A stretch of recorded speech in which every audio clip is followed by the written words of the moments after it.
Yellow leaves, brown tips, and black spots in aloe vera plants are major problems that not only decrease the plant's growth but also reduce the medicinal benefits of the aloe gel by increasing its toxicity. So, it is important to grow healthy aloe veras in our garden. And in this video, I'm going to highlight 4 essential care guides to grow healthy aloe veras in order to maintain the medicinal properties of the plant. And with this, hello plant lovers, I'm Nishat Suba. I'm a plant expert, create videos on plant care, propagation and troubleshoot. So if you are interested, then feel free to subscribe for the future updates. Proper structural potting soil recovers the browning or yellowing issues by balancing the air and water in the soil, which ultimately improves the root health and ensures healthy growth of the plant. Sometimes we use simple garden soil that becomes hard and compacted over time. That leads to root rot, base rot, black spots, and shriveled leaves. So it is essential to ensure appropriate potting soil to have a healthy, compact aloe vera plant. It does best in slightly water-retentive soil for a thicker growth, even though it's a succulent plant. Commercial succulent soils or any type of succulent soil can be used, but those dry out fast and often show shriveled leaves due to underwatering. So you can prepare the soil by adding half part garden soil or coco peat with a part of succulent soil to make the soil slightly water retentive, or I have a detailed video on the DIY potting soil mix for the aloe plants, which is prepared by adding 1 part garden soil, 1 part compost, half part coco peat, 1 part charcoal, and 2 parts pumice or perlite. You can give it a try because this soil is soft, porous, drains out excess water, but holds moisture slightly longer than the succulent soils. And most importantly, the ingredients are easily accessible.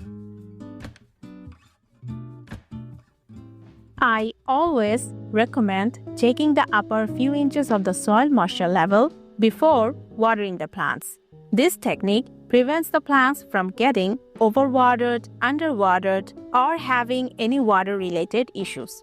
In the case of aloe plants, balancing the soil moisture is very important because it's a succulent plant, stores water in cells, and unmanaged watering either will rot the plant base or shrivel the leaves. We grow aloe vera for its gel, and the thickness of this aloe gel depends on the soil moisture level. This plant requires to be watered as soon as 70% soil feels dry. Since I have used slightly water-retentive soil, this will allow me to water once every 2 or 3 days in summer and once every 5 or 6 days in winter. Summer is their growing period, so this time of the year, the plants will require an even supply of moisture to be plumped and hydrated. Now, underwatering is better than overwatering because overwatering causes browning of the leaf that originates from the base of the plant, shows brown leaf tips, and rots the roots due to a lack of oxygen and fungal infestation. Severe damage rot the plant base, which is irreversible. So check the soil moisture and then go for watering.